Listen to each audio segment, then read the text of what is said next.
And that's most of the patients that I see are people that are coming to me because they've had these horrible headaches they can't get rid of after their concussion. And the headaches are usually a combination of some kind of tension type pressure headache, along with moments or episodes of these throbbing headaches that are sometimes unilateral, sometimes bilateral, but they can't answer yes to those 4 questions that we just talked about. Welcome to the Life After Impact podcast, where we do a deep dive into all things concussion and brain injury related. We talk about all the different symptoms that can follow brain injury, different testing methods, conventional and functional, and different types of specialists out there, as well as different therapies available. I'm Sophia Bowens, and I'm here with Dr. Ayla Wolf, and we will be your guides to living your best life after impact. Well, Sophia, episode number 3, we've made it this far. Here we go. We're going to keep going, too. We're just getting started. That's right. How are you doing today? I'm great. Good. I'm excited for our discussion. Today we're going to dive into post-traumatic headache, migraines, migraine-like headaches, medication overuse, and kind of deciphering those things with post-traumatic headache after an injury. Let's just dive right in. Great. There was a paper that was published in 2018 that was looking at athletes with concussions, and it had some interesting findings differentiating people that had a post-traumatic migraine versus people who didn't.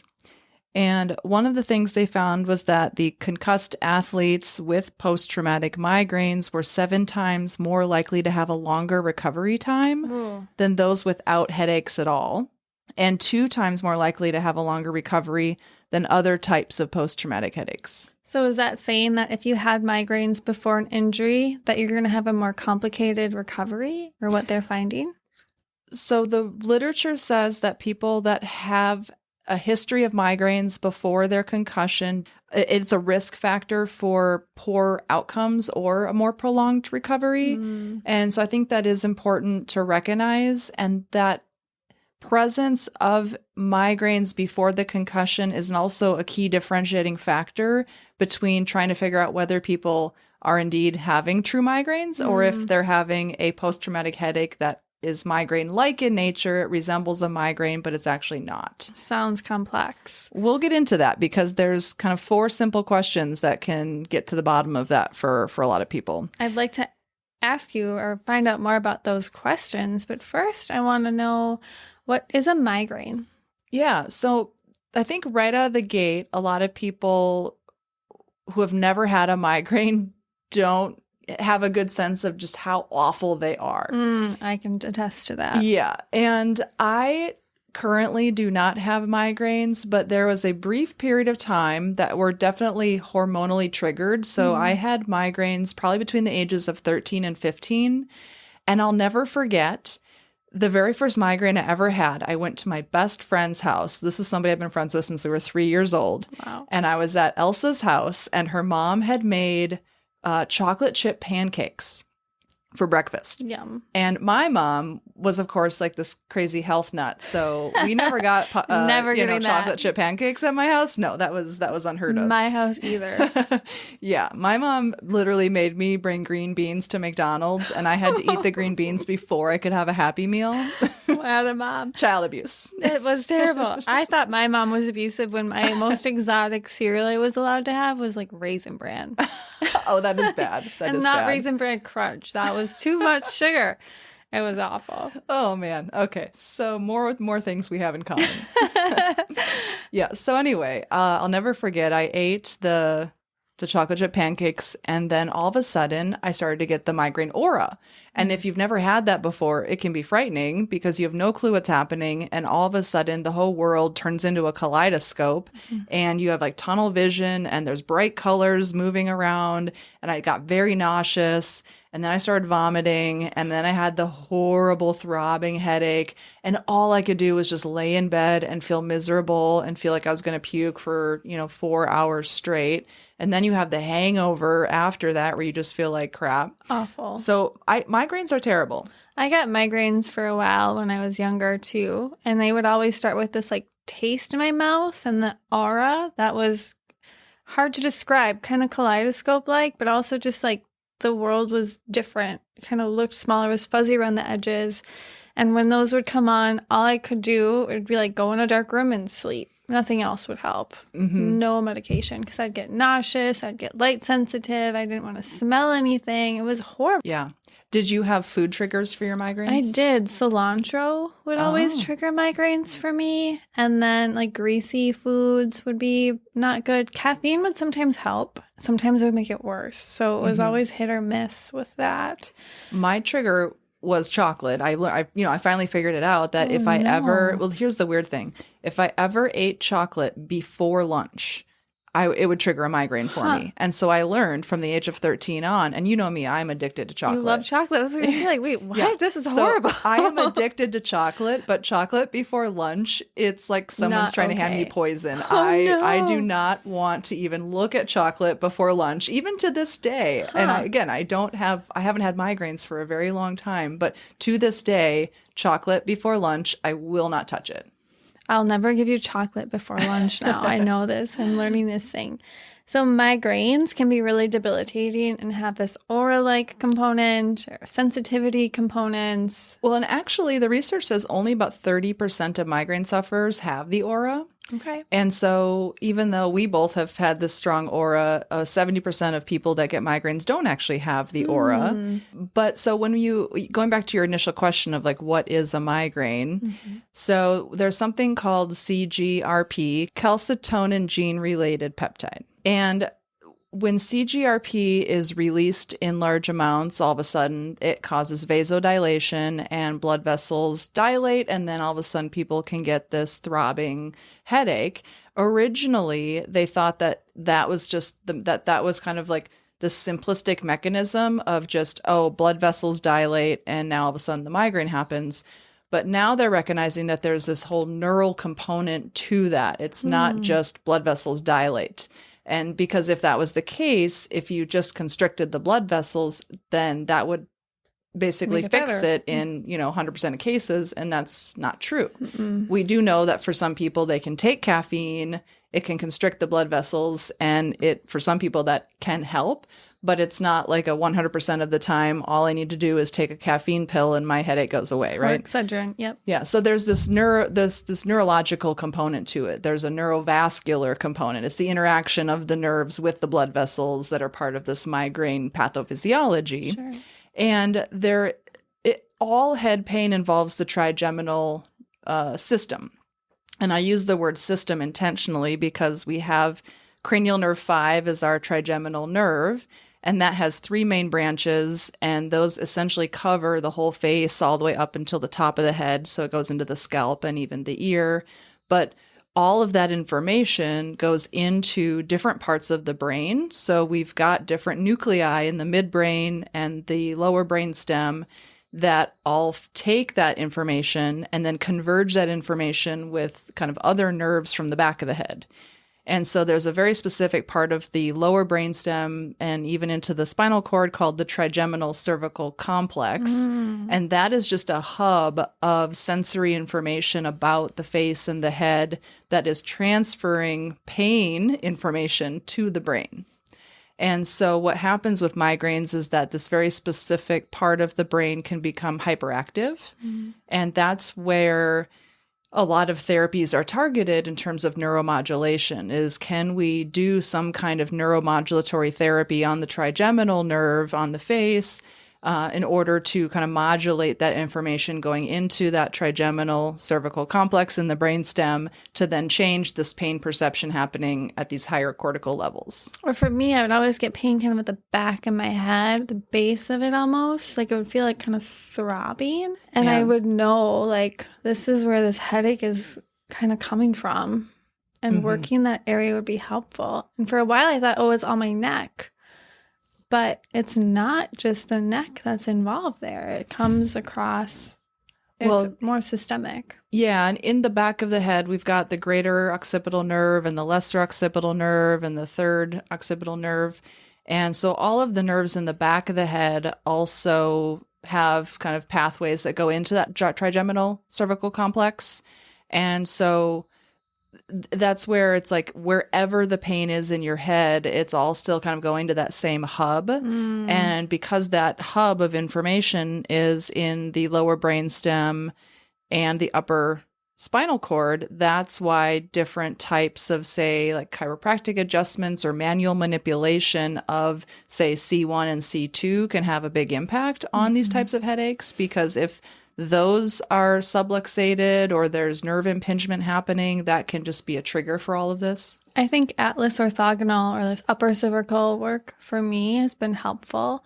I also noticed hormone changes would trigger them for me. So I think that there's a metabolic component with hormones and diet and food. Do you find that? All the time. And that's where I think that when people have migraines, we have to look at it as we can't just approach it from one angle. We have to approach it from like 12 different angles.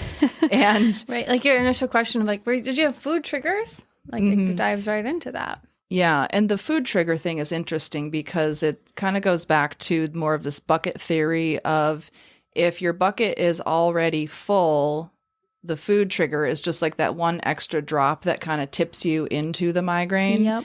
And so when it comes to kind of neuromodulation and neurorehabilitation for people with migraines, what you're really trying to do is get that bucket a lot emptier so that the triggers aren't so triggering, so Do you to speak. find different diets or different foods are better for people who suffer with migraines? Like, should they follow a specific type of thinking around eating and food?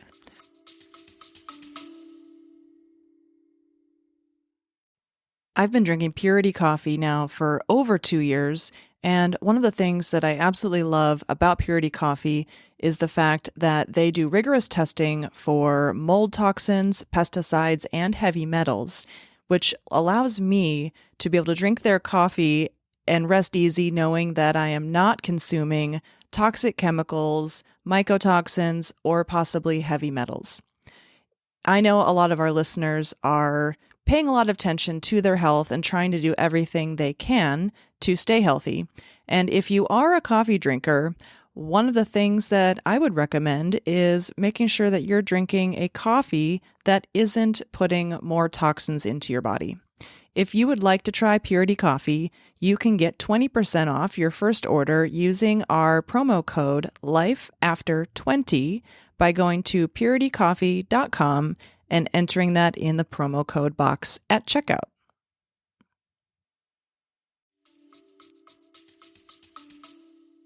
A lot of times you can make faster progress with people if they are willing to give up dairy and gluten and sugar and alcohol and caffeine.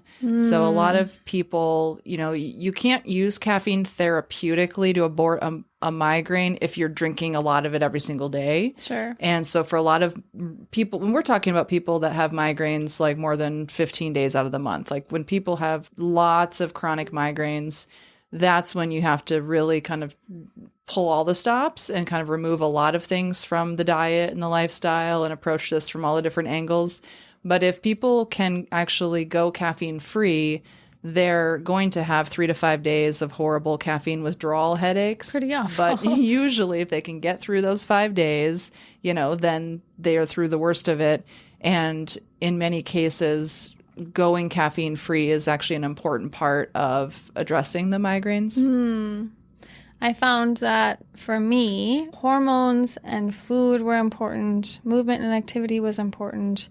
I love caffeine, so I have withdrawn from it before and had it out of my system for a while, and that did help. But after I kind of cleaned up things, I noticed the migraines also got much better and didn't come back so much. So when you live with migraines in a debilitating way, changing your food sometimes it's the comfort, like all I can have is the food that I like. But if you know that freedom is on the other side, it can really be life-changing for that. Mm-hmm.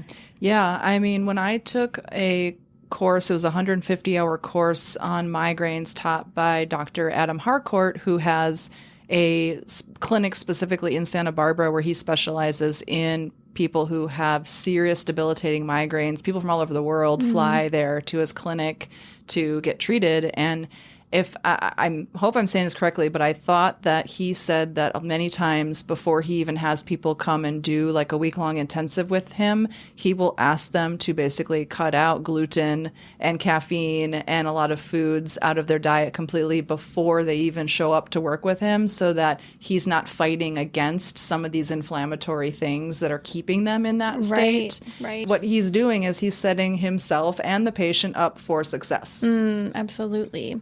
How do you see hormones playing a role in migraines? A lot of times, excessive amounts of estrogen can be a trigger for migraines, and there is very often a hormonal component to them, especially with women, but even with men too. Hormonal imbalances can cause migraines.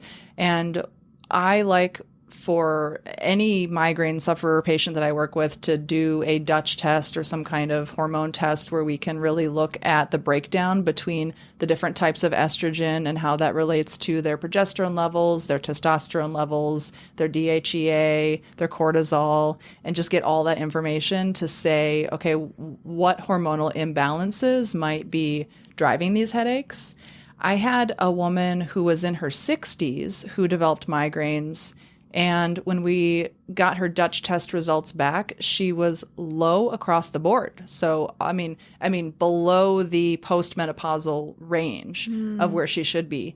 And because she was low across the board in everything, by simply just having her take DHEA and pregnenolone, which are kind of the building blocks for creating testosterone and progesterone and estrogen, we got rid of her migraines just by actually getting her hormones into the correct postmenopausal level.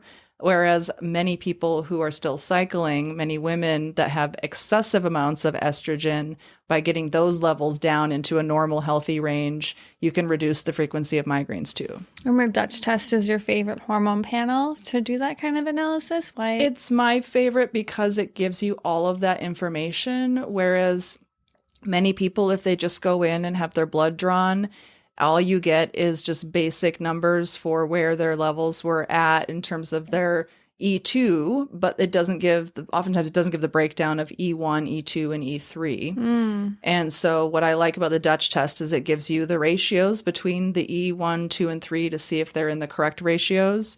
And then you can also really easily see if the metabolites of progesterone are approximately the same as the metabolites of testosterone. And so you can look at how the body is breaking down different hormones and their metabolites, because that highlights very specific enzymatic pathways that might not be functioning or be functioning too high.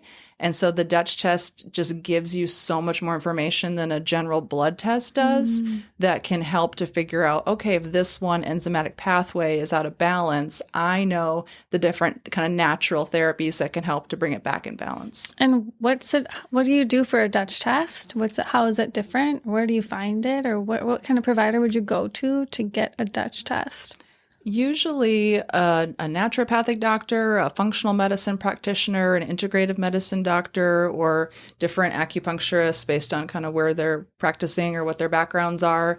And chiropractors too. A lot of chiropractors order the Dutch test. So a lot of kind of holistic practitioners and people practicing functional medicine and integrative medicine tend to rely more on tests like the Dutch test and ones similar to that. And it's a combination of taking some saliva samples for measuring cortisol throughout the day, as well as taking urine samples. And so it's actually measuring these hormone metabolites that are in the urine to give you a sense of kind of the levels in the body. And different parts of the system and how they're being utilized or disposed of too. Yeah. What do you mean by that? Like if you're catching what's in the urine, you're catching kind of like the waste products of things and how much is there. And then in the saliva, is that more active in the system? They are pulling different information from the saliva versus the urine. Oh, okay. And so they're pulling different cortisol levels from the saliva, but then they're looking at cortisol metabolites in the urine. Sure. And so they're kind of getting two different Pictures. Exactly. Yeah. Cool. So what about stress? Can stress play an impact on that? I know stress can impact hormone regulation. It can impact cortisol in particular. What do you see for stress and migraines? Well, quite simply, stress makes everything worse. Oh, really? Yes. And, it's so easy to say to somebody, oh, you just need to reduce your stress levels. But it's so much harder in reality to make that change, because I think the truth is that we have some things that we have control over, and we have many, many things that we don't have control over in our lives. And so our stress, can come from both places. Sometimes people's mindset, is set up so that they're perceiving many things to be stressful, right? The way of thinking, right? Sometimes it's a process of just being more aware of your own thoughts and your own thought patterns, and how you might actually be creating stress in your life by how you choose to react to things, versus, being really aware of what you have the ability to control, and then letting go of the things that you don't. And so, when it comes to stress management, I think that counseling can play a huge role in helping people to just be more aware of their habits and their thinking patterns, and the role that they may be playing in the stress in their lives. Perception is everything. So much of it is. Yes. Yeah. And I think that, we live in a world now where there's so many internet trolls and so many people making hateful, mean comments on social media. And so, there's a reason why I don't like social media, and why I don't like being on it is because I just personally don't like being attacked. And I don't like people who don't know me, making these weird statements about that don't even make sense, but they're just clearly trying to be negative or hateful or mean. And I just don't understand it. It's like, I feel like I have to be on social media because I own different companies and businesses, but I don't want to because of all the strange stuff that goes on that I just don't want to be part of. It's not even a real world. It's all electronic, which is something so mind-blowing to think about in our generation that has grown up now with like pre-social media and now social media, and then these kids out there who are inheriting a world that has always had social media, and it's a lot. So there's a lot of things about how you're structuring your life or what you're engaging with that could impact this as well.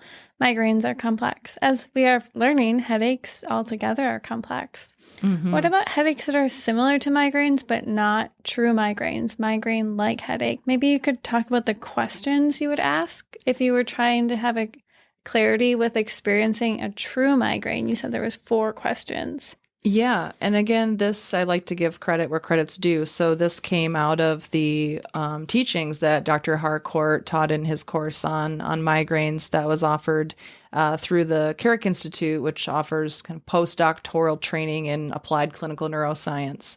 And so he taught a 150-hour course on migraines and did a great job of getting into migraine pathophysiology, as well as addressing all these different lifestyle factors, the stress, the hormones, the diet, the sleep. All of that is important. 150 hours of that. Yes. Yes, so much. That's amazing. Yeah. So there are 3 questions that if people answer yes to 4 questions, where if people answer yes to all 4 questions, then it's highly likely that what they're experiencing is a true migraine. And the first question is, are your headaches on only one side of the head? Or at least at the onset of these headaches, were they one-sided? Because that is what a kind of classic migraine presentation is. It is a throbbing one-sided headache. When people do develop migraines that go on to just become kind of these intractable headaches that are there all the time, then they can start to kind of be bilateral. But at least in the beginning, traditionally, classically, these migraines are one-sided, right? So are your headaches on only one side of the head? So if people answer yes to that, that's kind of one clue. The second one is, do you have a history of migraines? So if we're talking specifically about people who have had a concussion and then go on to develop headaches, did they have a history of migraines? Because usually migraines come on when people are, teenager or early adult. And so it is much less likely for somebody to just suddenly develop migraines in their 50s, 60s, 70s. After a head injury? Yeah. And so if you answer yes to that you yourself have a history of migraines and then you get a concussion and now these throbbing headaches are worse, right? That can be an indication, yes, this is indeed a migraine. And then also, is there a family history of migraines? Because migraines there's a genetic component to it. They do run in families. Over 70% of migraine sufferers are women. And so it's usually, if somebody's suffering from migraines, they also have a sister, a mother, an aunt, a grandma, other people in their family that likely also have migraines. And then the fourth question is, if you take migraine abortive medications, do they help? And so if somebody says yes, then again, it's very likely that what they're dealing with is a true migraine. So if after a head injury, you have a history of migraines, you have a family history of migraines, it responds well to migraine medication, and it is only on one side, or at least at the onset, then it's likely you're having a true migraine. A true migraine, yes. And what about the other group of people who might say no to one of those questions or all four of those questions, but they're still diagnosed with migraines? What do those headaches look like, or what might decipher that? Yeah, so that brings us to, I think, a very important group of people who have had concussions. They develop post-traumatic headaches after the concussion, and those headaches are often throbbing. They're pulsing, and they're a throbbing, pulsing headache. They often have light sensitivity, sound sensitivity, nausea. But many times in that case, if it's not a cervicogenic headache, if it's not coming from the neck, if it is more of just a migraine-like headache, then it is often bilateral. And that's most of the patients that I see are people that are coming to me because they've had these horrible headaches they can't get rid of after their concussion. And the headaches are usually a combination of some kind of tension type pressure headache, along with moments or episodes of these throbbing headaches that are sometimes unilateral, sometimes bilateral, but they can't answer yes to those four questions that we just talked about. They didn't have a history of migraines before their concussion. They don't have a family history of migraines. And many times when these people have been given migraine medications, they are telling me that they don't work. So let's talk about that, because that's interesting. Oftentimes I'll have patients that come in that have tried different migraine medications and have been on them for a long time, or different ones in different periods, and they're not super helpful. They can actually get headaches from the medication use even. That's it is a whole other ball of wax. And I think it is happening more frequently than people realize, because people can get a medication overuse headache from not that much medication. And so I think it would be probably helpful for our listeners if we did a deep dive into this idea of medication overuse headaches, because they can happen not only from certain prescription medications, but also from over-the-counter medications. Sure. So let's talk about the windows of time. And what are some of the medications that are commonly used? Prescriptions, I know lots of triptans are used. What are some drug names that people might recognize with this class, the triptan class? Yeah. So I would say most of my patients that have been prescribed triptans are either on Imitrex, that's probably the most popular, Maxalt, Relpax, and Zomig. Something like that. And how many days a month do you use those to be considered kind of that overuse time? Yeah, so if people are taking a triptan more than 10 days a month for more than 3 months, they can develop a medication overuse headache. And because doctors know this, a lot of times they only give people a 10-day supply per month of triptans. Yep. But then what happens is that people run out of their triptans. And so then they start taking either ibuprofen or Aleve or these other things. And Tylenol, what the research is also showing is that if you take, say, like Tylenol more than 15 days per month for more than 3 months, or ibuprofen or some of these non-steroidal anti-inflammatory drugs 15 days per month for 3 months, or if you take a combination analgesic like Excedrin migraine, which has caffeine in it as well. And If you take that for greater than 10 days per month for more than 3 months, or if you take multiple drug classes, right? So if you're now mixing and matching different drugs for more than 10 days per month, for more than 3 months, you can develop medication overuse headaches, or what people call rebound headaches. That's so amazing that the headache medication can cause headaches and adds another level of complexity there. And those windows aren't always that large, right? 10 days for many of them. Right. Yeah. And so once I read this paper, which, let me back up. So when I did the 150 hours of the first 25 hours of that program, we read about a 70-page paper. The lead author was a researcher named Peter Goadsby, who is a expert on migraines. And so this paper was like the definitive paper on migraine pathophysiology. We spent the first 25 hours of the course reading line by line this 70-page research paper because it was so important, and it was the definitive paper on migraines. And so when he then published a paper on medication overuse headaches in 2024, as soon as I saw his name on that paper, I paid attention. Because this isn't just some random person publishing a paper on medication overuse headaches. This is Peter Goadsby writing a paper on medication overuse headaches, and he is the expert on migraines. One thing I saw that was really interesting about that paper is that they'd see brain changes in relation to these medications. And if people would stop taking them, they saw a reversal in those brain changes. So this is not something that once it's done, you're stuck with it. It's something that if you work with the right provider to come off of them, you can actually have healing in a bigger way from this too. Yeah, I mean, they talked about different clinics that would take people off of these medications and have really significant improvements in people's headaches. And then they also talked about, like you said, the fact that when they were doing brain imaging research, people that had medication overuse headaches had what they were calling hypometabolism in different parts of the brain. And hypometabolism is also one of the things when you have hypometabolism or decreased neuronal firing in, say, the prefrontal cortex, that's what people with ADHD suffer from. And that's why the ADHD medications are stimulants, and why you take someone who's hyperactive and you give them a stimulant and all of a sudden they're calmer.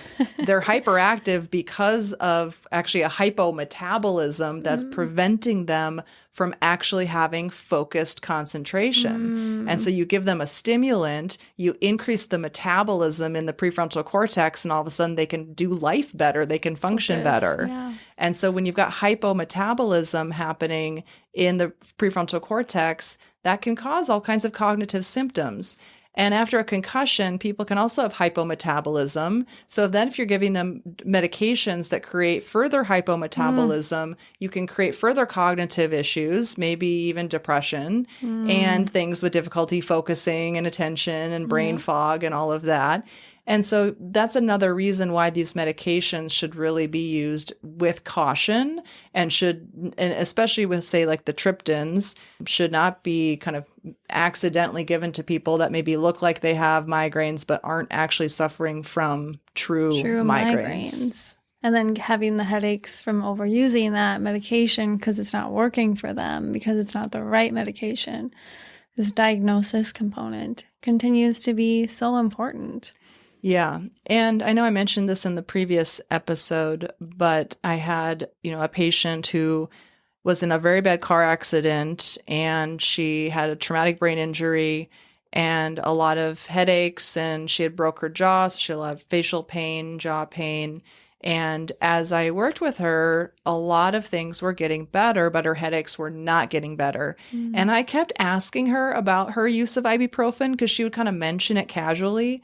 And I think she always kind of downplayed it, because finally, when this paper came out, and it really highlighted to me the importance of this idea that if you're overusing even something like ibuprofen, that it can actually cause headaches, I finally took a different tactic, and I basically started talking about the paper and saying like, hey, this isn't just me and my opinion. This is, people who are experts that are publishing papers on this that are saying if you're taking ibuprofen more than 15 days a month for 3 months in a row, that can actually trigger headaches.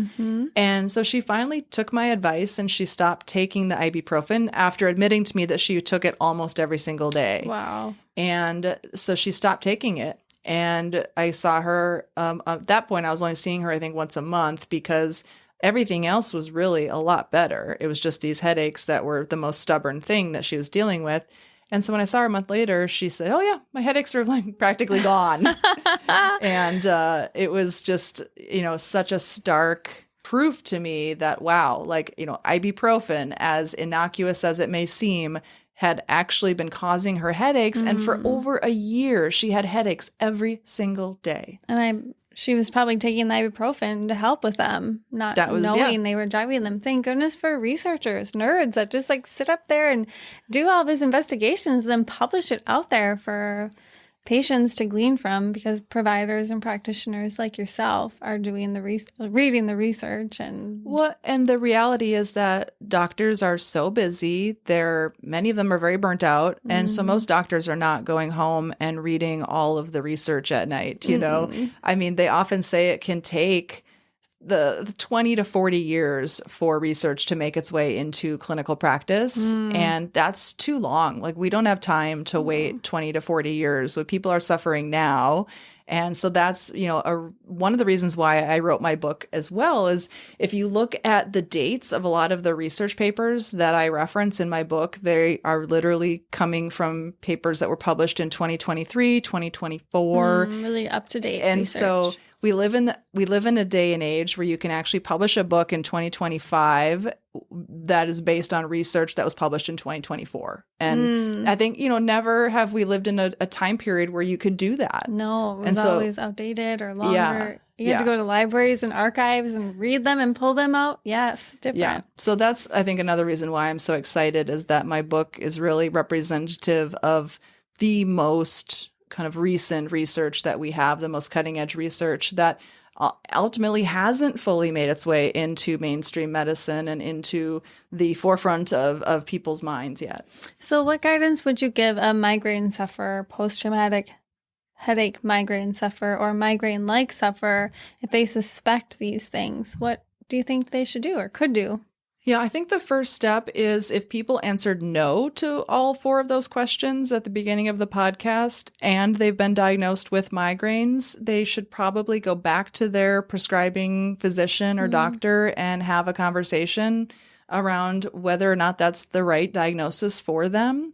Because we definitely don't want people to be misdiagnosed or on medications that are for the wrong thing, especially if those medications aren't working. And a lot of people, really do put so much faith into medicine. And so a lot of people take medications even if they're not helping. I mean, I see that all the time, is that people have been on medications for 6 months to 2 years, and they are still highly symptomatic and they haven't gotten any better and they're not getting relief. And a lot of times what happens is they're just put on one migraine medication, and if that doesn't work, they're put on a different one. If that doesn't work, they're put on a different one. And it's just, again, taxing to the liver. And if it's the wrong diagnosis to begin with, they've got to try a different approach.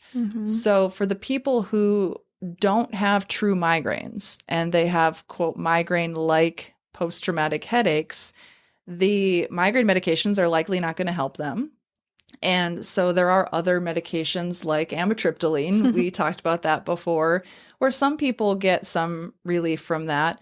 But obviously, with us being, acupuncturists and always trying other natural therapies that are non-pharmaceutical, we've seen great results with things like acupuncture and even, upper cervical chiropractic care, massage therapy to help address neck tension. Craniosacral therapy for that. Yep, craniosacral therapy, osteopathic manipulation from DOs, peripheral nerve stimulation devices to help modulate the trigeminal nerve and that lesser and greater occipital nerves.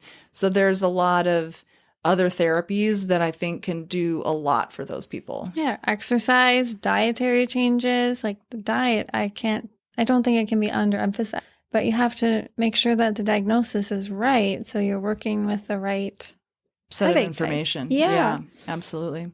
Well, is there anything else you'd like anyone to know about migraine and migraine-like headache for now, or medication overuse and its complexities? Right, man. I mean, I feel like we potentially maybe overwhelmed people with a lot of information. Well, it wasn't a 150-hour course, but it was a touch into the complexity there. And hopefully people come away with some better clarity around what a migraine is and what can be done for it effectively, or if it's not effective, maybe what other alternatives might be. Yeah, I guess I will say, one thing for people who are suffering from true migraines, that research paper that we've been referencing with Peter Goadsby that came out in 2024, what they did say is that there are two classes of migraine medications, those CGRP receptor antagonists and then the CGRP antibodies.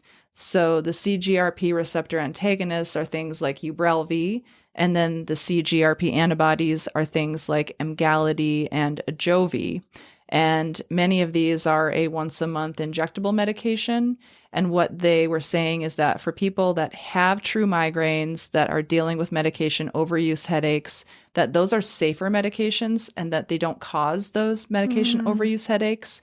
And so as part of the process of weaning people off of the other medications, whether it's the triptans or the Aleve or the ibuprofen or Tylenol, in the process of helping people withdraw off those medications, these two classes of migraine medications are actually safer and one of the kind of bridge therapies that people can use to still get relief from their migraines while they're getting off of those other medications.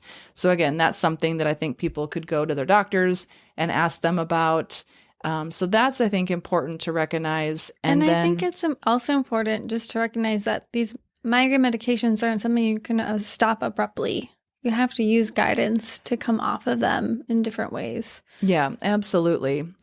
Because there's a lot going on when you just suddenly stop taking medication. And so obviously we're not giving people pharmaceutical advice, but recommending they do work with their doctors to make sure that they're doing the right thing for their situation. Yeah, and doing that in a safe way, because I think that paper that you referenced earlier too even talked about how an abrupt finish to medications can be helpful compared to slow withdrawal, but that abrupt finish isn't just cutting it out completely. You have to do that in a safe way that should be managed well with a prescribing provider as well. Yeah, excellent advice.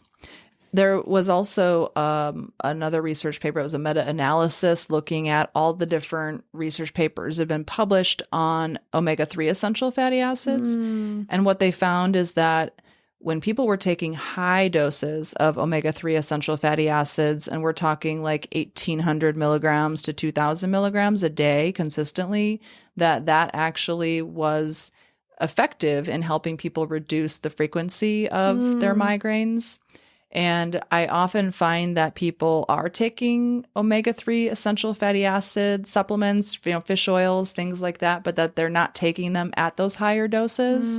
And so the research is really saying that those things can be helpful, but you have to take a high enough dose. And because high quality fish oils are expensive, I think a lot of people are either, for the purpose of saving money or just because they don't know any better, they're taking lower doses that aren't actually moving the needle or helping them as far as reducing the amount of headaches that they're actually experiencing. And we could get into a whole conversation about the importance of safety around supplements and things you find in health food stores or on the shelves at random stores, and how they're not necessarily regulated So there's a lot of evidence out there that unless the company is really doing extra work to put forward good, high quality stuff with what it says is in there, in what you're buying, there's a lot of companies that produce things that don't even have the ingredients they say are in there, or they're not in a form your body can use, or they come with all these other toxic components that aren't well processed. So yeah, and that's especially the case when you're talking about fish oils or any kind of omega-3 essential fatty acid, because if you're taking a low quality, poor fish oil supplement, A, it might be really high in mercury, which nobody needs in their body. No. B, it could actually have a rancid oil that's been, oxidized. And you also don't want to take oxidized oils that cause free radical damage in your brain either. And so you do need to know like which companies are safe, which companies are reputable. I often recommend that people, get their supplements from like healthcare providers who work with companies that only sell to healthcare providers. Yeah, professional brands. Those professional brands usually are really focused on healthcare. And sadly, what's happened is a lot of the pharmaceutical companies have been buying up a lot of the supplement companies only because they want the profits of the supplement companies. They just want a corner of the supplement market, which is, probably in the trillions of dollars at this point. Yeah. And so they don't care about the quality. No. And, not to name names, but whenever I see now a supplement company that has a commercial on TV, in my mind, I'm like, okay, well, if they have enough money to have a commercial on national TV, it probably means that they're owned by a pharmaceutical company that has the budget to do that. And doing less investment in their product quality than they are the product name brands. Yeah. So the quality is a huge, important issue for sure. Very important. Okay, well, that's awesome. We learned some new things about exactly what is a migraine, some questions to ask yourself around how to know you're actually having a migraine, and then some resources to consider, things you could do in your lifestyle to help with migraines, avoiding those medication overuses and headaches, and ways to talk to your providers around migraine and migraine-like headaches and options for that. I think that was pretty robust. Agreed. And then in our next episode on neuropathic pain, we'll also do a further discussion on some of these natural therapies that people can try to help with migraines and migraine-like post-traumatic headaches. And then in the episode after that, we'll actually get into our own research study that was just published in the Journal of Neurotrauma on acupuncture for post-traumatic headaches. So that's going to be a super fun episode where we actually get to talk about our own process of doing clinical research. What a process that was, too. And going back, looking at doing it again, or it was a pilot study, so designing something different, really learning and using this information to frame a better question or maybe a different way of intervening to see if we can even get better results. So that's exciting. I'm excited for that too. Yeah. Well, thank you, listeners, for listening. I hope you gleaned something. Feel free to share this with somebody if you found it valuable or you think they might find it valuable.